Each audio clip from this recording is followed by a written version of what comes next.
Hi everyone. As I'm recording this, I am reminded of a client who came to me last week and asked me, Saurabh, for my business, I'm borrowing this loan at 21%. And I told him, go right ahead. It makes complete sense to me. Now, when most of you will hear this, you will feel Saurabh has gone mad. He's gone bonkers. How can you borrow at 21% and still be happy with it? So, this video will essentially tell you the reasons why I told him that 21% borrowing cost makes complete sense to me.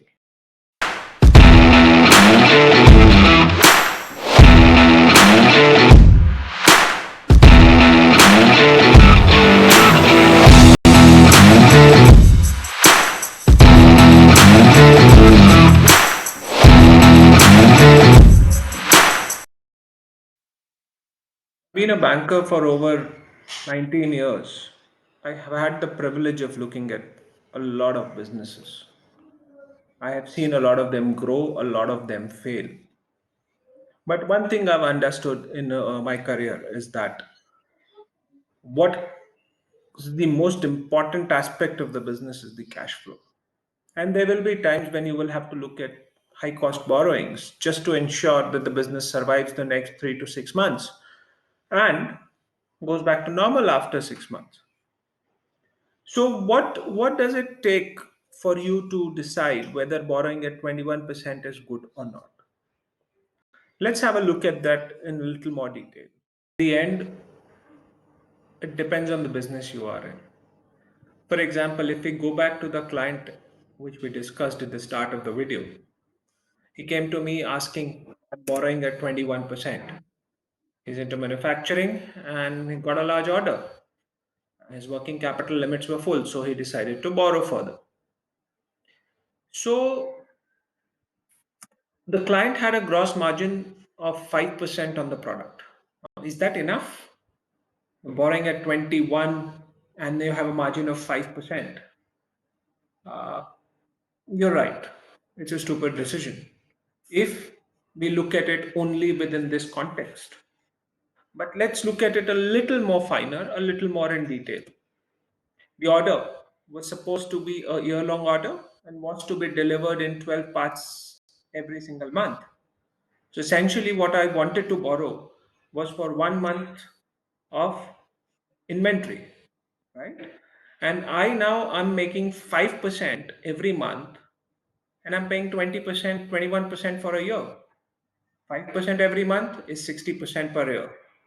So it makes an absolutely no-brainer decision to go ahead and borrow.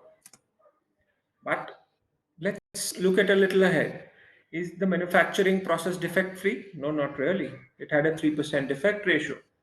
So now, if I deduct that 3% every month from that 5% margin, I'm left with 2% net margin. Annual returns of 24%. Borrowing at 21, earning 24. Actually, I'm doing work for the bank and not for myself. So it makes it a difficult decision. But is that enough to look at? No. Let's look at it further. The defective pieces or the scrap generated was sold in the market for 50% of the normal going rate. So what does that mean? A 2% net margin plus a 1.5% revenue realization from the scrap sold, giving me a net margin of 3.5% on every single inventory turn. 12 inventory turns, 3.5% every turn gives me a 42% return on a 21% borrowing. So it made an absolute business sense in this particular case to go ahead and borrow at 12%. Before you run away and start borrowing at 21%, please note that this video is not meant as a financial advice. Most of the times, if you're borrowing at 21%, you are bound to end up in losses and in financial difficulties. It's only in very, very special situations do finance people like us agree to borrow at such high rates. So if you are planning to borrow to go for a vacation or borrowing at 21% to add a fixed asset and equipment, please don't. It makes absolutely no sense to borrow at 21% for most of the cases, with a few exceptions.